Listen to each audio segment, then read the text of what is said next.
Time now for sports on 104.7 The Cave. Here's Ned Reynolds. Mike, the intern, Ned Reynolds, back in the studio on a Thursday morning. So the Kansas City Chiefs will face off the Tennessee Titans Sunday Night Football at Arrowhead Stadium. They've got possibly a new receiver on the field. I think he might be catching some punt returns on Sunday night. What do you think? Well, I think the Chiefs will be very skeptical about putting Sky Moore back there anymore until he gets his game plan in shape. I think these guys might play. Trent McDuffie is due back as a cornerback, and he's really a key. Fantastic he's a top draft choice and a really good player, University of Washington product. The other guy, the receiver you're talking about, is Kadarius Toney. And this one, I'll tell you, Mike, in all honesty, it kind of puzzles me just a little bit. Chiefs have him, and I remember him in Florida. He was a really top-notch, one of the country's best wide receivers, almost along the lines of Tyreek Hill. Maybe a smidgen slower, but not very much, and very active and a good receiver, built like Tyreek. He's a New York Giants #1 draft choice in 2021. Has had hamstring problems. That's not uncommon in pro football nor athletics as far as that's concerned. But why the Giants chose to let him go at virtual midseason, maybe not literally the case this year, that puzzles me. I'm very skeptical about why they did that. Is there a problem of some sort? Well, evidently the Chiefs saw some value in Kadarius Toney, and there is plenty of physical value, just a kid. So they'll give him a try. He may see some action, but McDuffie and Toney should be back in there. The Chiefs are a very strong favorite over Tennessee. Yeah, if you look at the numbers, at least right now at home, it should be a pretty relaxing night. But you know what? Any given Sunday, my guys, so don't just get too relaxed just yet. So, Bill Self, suspended. Your thoughts on that, sir? Well, this is interesting, too, because this investigation by the FBI has been going on not just with Kansas, but with a bunch of other schools over illegal payments from shoe companies, specifically one, in the case of Kansas, Adidas.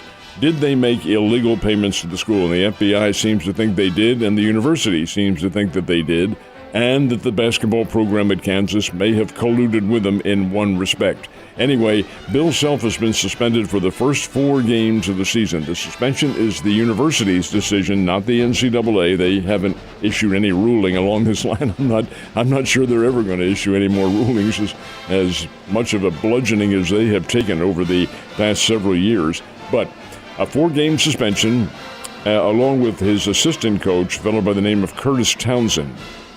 It's 4 games at the start of the year, and in all honesty, Mike, except for the game with Duke, these are throwaway ball games. But the fact is that the university is doing this as a precautionary measure. They've already fired a couple of coaches several years ago who were apparently involved in these illegal payments, but it's done as a precautionary measure in case the NCAA does issue a penalty. They say, hey, look, we've already fired these guys and already suspended some of them and so forth, so be lenient. That's what they're doing. It's a preventative circumstance by KU. But Self will sit out the first 4 games of the season, and that really is nothing more than a slap on the wrist. Yeah, it's not a whole lot of punishment considering how many games they do play, and he'll just, here's the game plan, and I'll just go enjoy a little week off. All right. Someone who's not getting the week off, Lady Bears, opened up their season with an exhibition game last night. How'd they look? Played Missouri S&T and defeated the Lady Miners 58-44. Missouri S&T is a pretty good female basketball team, and so is their men's team as far as that's concerned. They play in the Great Lakes Valley Conference with Drury and Southwest Baptist and several, schools. It's divided. It's an east-west division. Anyway, the Lady Miners came down there and gave the Lady Bears a pretty good fight, but in the end, Isabel Delarue had 13 points, 3 Lady Bears in double figures, and the Lady Bears get the win 58-44. Now they get set for their season opener, which is Monday night, this coming Monday night. And of all teams, who do the Lady Bears get as their season opener, which happens to be at home? How about Mizzou? That's a heck of a way to open the season against the Southeastern Conference team, Missouri, coming down here for the 2nd year in a row now. And Missouri has a couple of area players, female players who are very, very good. Young lady from West Plains, Ashton Judd, and the young lady from out in Stratford who has been with them now for several years. These are fine players, and it'll be a very good little matchup for the Lady Bears. An awfully tough way to start your season. So you all bore witness yesterday I told Ned, you better do exactly what you did in Game 3. You better sit at home, not leave, watch the game from the exact same spot, doing exactly what you did, or your team is going to get punished. So when he was doing the right thing, his team hit home runs like they were just giving away free candy. But then last night, for the second time in history, because Ned didn't do what he did the night before, a no-hitter in the World Series. 67 years ago, Don Larson of the New York Yankees threw a no-hitter against the Brooklyn Dodgers, and that no-hitter was repeated last night, not just by one pitcher, but by four. The Houston Astros used a combination of four pitchers, but Christian Javier was the key in that. He's the one who started it, and he was absolutely outstanding. Philadelphia's an interesting team. It's a rhythmic team, and once they get out of their rhythm, and they certainly were last night, they're not all that good. And they could have used some of those hits and some of those home runs last night, but they didn't have them, and certainly Javier was not tipping his pitches, as Mr. McCullers apparently did the night before.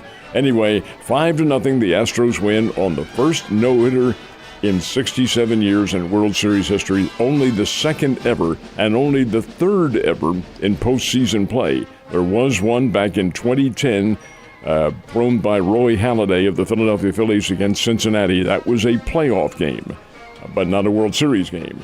So Don Larson's record is now joined by four Houston Astros pitchers, and that was really a good performance. I love the media now. Now the media is quickly jumping over onto the Astros side. Oh, they're better. They're gonna win, and rightfully so. Houston's a good baseball team.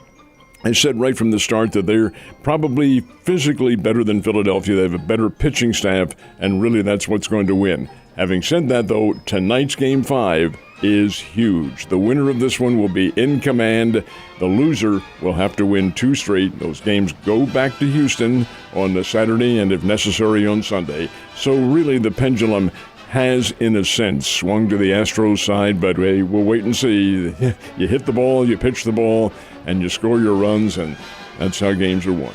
And what are you going to be doing tonight, Ned? Going back to my old routine. Yeah, okay. Okay, well, guess what, guys? If this is a true scientific test, and like I said, it's not crazy if it works, and we will talk about what happened in the game tomorrow. I'm very curious to see what your effect on it will be. Basketball Bears play a preseason game Saturday night. Who is the opponent, sir? Kansas Newman, which is a Division II team from Wichita and a team making its first ever appearance in the MIAA Conference. MIAA is mostly Missouri teams, not all, but mostly Missouri teams. Northwest Missouri, Central Missouri, Lincoln, Missouri Southern, they're all in the MIAA. Well, now Kansas Newman joins that conference, and it is a very good D2 conference. That's who the Bears will play. Kansas Newman played last night. They played their cross-city rival, and as a matter of fact, they're only a few blocks away from each other, Wichita State. Now, Wichita State's D1, folks, as everybody knows, former conference member with the Bears. Wichita State beat Kansas Newman 83-52. So you're going to see an interesting comparison of scores here. What will the Bears do against this Kansas Newman team on Saturday night at the Great Southern Bank Arena? So very interesting. That game for the Bears will start at 7 o'clock. And again, a reminder, all Lady Bears midweek games this year will start at 6. It's a 6 o'clock starting time. It was last night, and it will be for the rest of the season. The game Monday night, when the Lady Bears open their season against Mizzou, will start at 6 o'clock. And I'm sure you're happy about that, because that means you get home and get to bed a little bit early. That's why it's done, because old people need to get like, their sleep. Hey, Ned's like, hey, guys, look. Don't disturb me when he's napping. I need to roll this back a little bit. All right, so what's also crazy about the series is that, of course, the Phillies are taking on the Astros in Philadelphia, but the Green and White are down in Houston to take on the Texans tonight. It is the city of Philadelphia against the city of Houston on both athletic arenas. Crazy. Yeah, the Major League Baseball did not want this to happen, but it will because of that rainout. So the game has been pushed back, the World Series game, and Game 5 is tonight, and it's the Phillies and the Astros. Well, it just so happens, that the National Football League teams are the Philadelphia Eagles and the Houston Texans tonight down in Houston. Suppose that had been a home game for Philadelphia.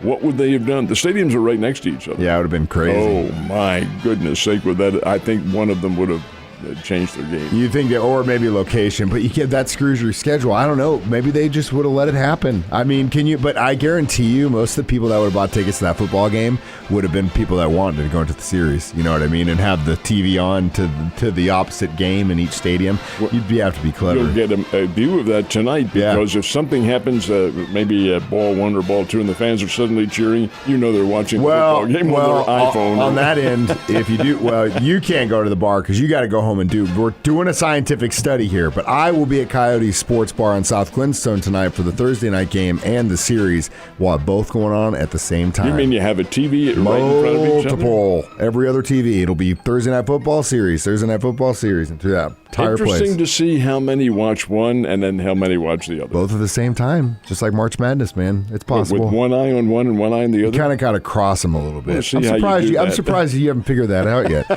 You have a great day, sir. I'll see you tomorrow.